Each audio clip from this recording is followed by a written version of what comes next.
Assalamualaikum warahmatullahi wabarakatuh. Waalaikumsalam warahmatullahi wabarakatuh. Baik teman-teman, kita hari ini mau bikin video tentang ini ya, tips untuk para jomblo.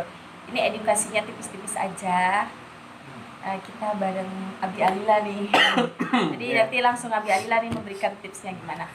Oke, kita tanya langsung kepada Abi Alila gimana tipsnya untuk para jomblo memilih calon istri. Gimana, Abi?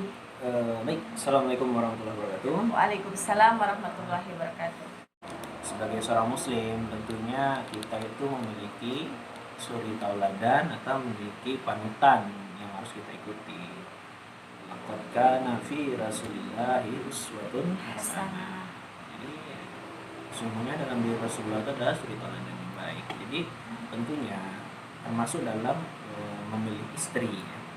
Kita itu harus mengikuti sebagaimana yang dilakukan oleh Rasulullah atau disampaikan oleh Rasulullah. Jadi sebagaimana Rasulullah itu pernah bersabda dalam hadisnya itu, ketika kalian itu ingin mencari istri, apa besar Rasulullah? Ada empat poin intinya. Parasnya Calon. Nah, yang kedua itu dari sisi hartanya. Yang ketiga nasabnya. Yang keempat itu agamanya. Jadi ketika kita lanjutan dari hadis Rasulullah itu, ketika kita menginginkan istilahnya jika kalian ingin menjadi orang beruntung, maka pilihlah orang yang paling baik agamanya. Jadi sebagai seorang muslim, tentu patokan kita adalah agama. Bagaimana kita memilih calon istri atau calon suami itu berdasarkan agamanya. Yang pertama itu poinnya adalah agama dulu. Agamanya baik ya. Nah, ketika di diri seseorang itu memiliki keempat-empatnya, itu lebih baik. Ada nggak sih? Ada. Siapa? Soalnya hal seperti itu kan relatif ya, tergantung. Kalau paras itu kan tergantung dari penilaian masing-masing. Relatif lah ya. Mereka itu memiliki standar masing-masing. Cuma kalau soal cantik ya relatif. Tapi kalau jelek itu mutlak ya. Itu pula ya. Enggak juga sih, namanya ciptaan Allah itu bagus semua. Semua. Nah, itu tipsnya ya. Jadi pilihlah yang ada empatnya. Nah, kalau nggak ada keempat-empatnya, cari saja satu yang paling penting, yaitu baik agamanya. Karena ini tadi balik lagi kan di dalam Al-Quran itu sudah dikatakan laki-laki yang baik untuk perempuan yang baik-baik ya, atau kebalik nih.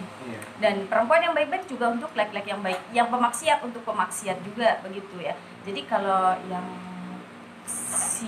orang yang lagi mencari calon istri aja pemaksiat, ya jangan ngarep lah gitu ya dapat istri yang solihah gitu. Jadi harus ngaca diri juga dong. Iya. Ya. Istilahnya itu bagaimana kita menyiapkan diri itu melayakkan diri untuk menanti atau menerima hal yang baik pula dari Allah. Ini udah konsekuensi atau sudah ketetapan dari Allah gitu. Ketika kita memperbaiki diri, kita mensolehkan diri gitu kan, menjalankan perintah Allah, meninggalkan semua larangan Allah, kita berikhtiar dan bertawakal kepada Allah, insya Allah Allah akan berikan yang terbaik. Tapi kalau kita memulai prosesnya itu dengan jalan yang tidak baik, ya Allah alam sih, memang ada kalanya gitu kan, orang-orang itu menemukan kendala ketika tengah perjalanan ikan mereka. Gitu kan. Ya, memang terkadang mereka menganggap hal tersebut biasa. Tapi yang paling penting itu adalah bagi kita ya, yang akan dihisab oleh Allah itu adalah perbuatan. Nah, perbuatan kita selama di atas dunia gitu. Allah enggak melarang kok seseorang itu jatuh cinta ya kan? Iya benar, itu udah fitrahnya malah. Fitrah, karena ada warizatu nau gitu kan, naluri untuk melanjutkan keturunan terkait pada lawan jenis gitu. Tapi bagaimana seseorang itu yang diminta pertanggungjawaban oleh Allah adalah bagaimana seseorang itu menyalurkan warizatu nau. Nah, ketika seseorang itu tertarik pada lawan jenis, apa tindakan yang dia lakukan? Iya. Jadi ada dua kan pilihannya, sesuai syariat, ada yang tidak sesuai dengan syariat. Contoh realnya gimana? Ya, kalau sesuai syariat itu yang pertama ketika dia sudah sudah sanggup atau untuk menikah gitu kan, sudah siap ba'ah gitu kan, dan termasuk kategori orang yang wajib menikah, ya laksanakan pernikahan, nggak usah pacaran gitu kan. Karena yang pacaran tidak sesuai dengan syariat. Kenapa demikian? Yang namanya pacaran itu ya banyak banyak pelanggaran syariat di dalam. Sekalipun mereka mengatakan ada namanya istilah pacaran Islami gitu atau kan. ta'aruf ya, ta'arufnya itu ada yang Iya, ternyata betul. realitasnya pacaran ya kan. Betul. Jadi ini hati-hati bagi ikhwan ataupun para akhwat, karena gitu kita ini tujuan pernikahan itu kan adalah untuk mengharapkan ridho dari Allah, Iya. bukan untuk Cuman senang-senang di dunia atau biar kayak film-film drama Korea gitu kan. Jadi makanya kenapa kita itu harus mengedepankan yang paling pertama itu adalah memilih seseorang itu berdasarkan agamanya, karena kehidupan kita ini bukan cuma di dunia. Ya. Ketika kita nanti menjalankan pernikahan gitu kan, Allah akan meminta pertanggungjawaban dari kita sebagaimana firman Allah itu kan kita suratnya, wahai orang yang beriman, jagalah dirimu, keluargamu dari azab api neraka. Jadi itulah makanya kita harus mengedepankan atau mengutamakan agama. Jangan terfokus pada fisik, harta ataupun keturunan. Oh ini Anaknya Pak Haji, anaknya Pak misalnya, Ustadz ya. atau anaknya konglomerat gitu. Ya, kadang kan itu menjadi standar ya di era kapitalisme. Ternyata masalah harta itu memang jadi terutama ternyata. Kalau bagi yang mau nikah sih yang paling utama paling yang memang wajahnya biasanya kan. Nah, yang kedua ternyata dari sisi ininya, dari sisi hartanya gitu kan. Iya. Nah, malah agama itu nggak dianggap gitu. Biarlah dia itu nggak sholat, biar nggak ini, yang penting hidup kamu realistis, nyaman gitu kan, bahagia katanya. Jadi standar bahagianya tuh dari sisi itu tadi kan, duniawi gitu. Jadi gimana dulu kayak gitu ya tipsnya Abi Alila untuk mencari calon gitu ya? Ya kalau saya pribadi itu tadi yang pertama itu saya lihat itu dari Umi Alila gitu kan.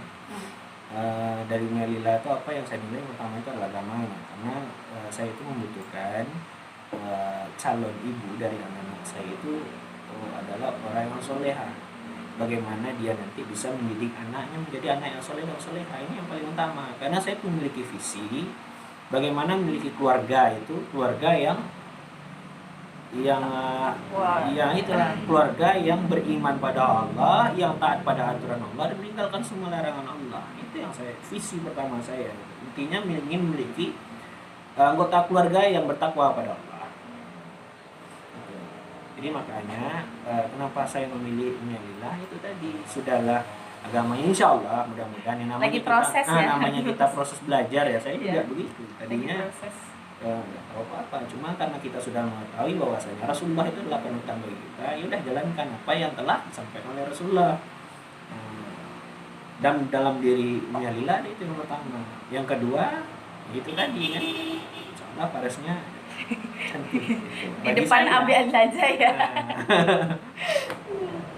Terus bagi orang lain tentu ya terserah mereka lah kan. Yang penting bagi suaminya itu tadi bagi saya yang paling utama adalah itu. Jadi gitu ya tipsnya untuk mencari calon istri bagi para jomblo-jomblo yang lagi berjuang, itu udah disampaikan oleh Abi Alila gimana caranya. Nah, kita ini sebenarnya bukan berarti kita sudah bagus atau kita sudah sempurna gitu, enggak ya. Karena sebenarnya kita ngomong begini itu karena semata-mata kita ingin meninggalkan jejak yang baik-baik gitu. Karena kita itu sedang belajar. Karena selalu kita bingung gitu, jejak apa yang mau kita tinggalkan, kan kita nggak tahu ya. Apalagi di tengah wabah seperti ini, tentu kematian itu di depan mata. Jadi apa yang akan bisa kita tinggalkan untuk orang-orang gitu ya. Nah, mungkin kita sampai di sini dulu ya teman-teman. Nanti di lain waktu kita akan lanjut. Nah, buat teman-teman supaya kami semangat bikin videonya, jangan lupa kasih komentar ya. Konten apa yang akan kami buat dan apa yang harusnya kami bicarakan. Nanti insya Allah akan kami buat videonya. Terima kasih. Assalamualaikum warahmatullahi wabarakatuh.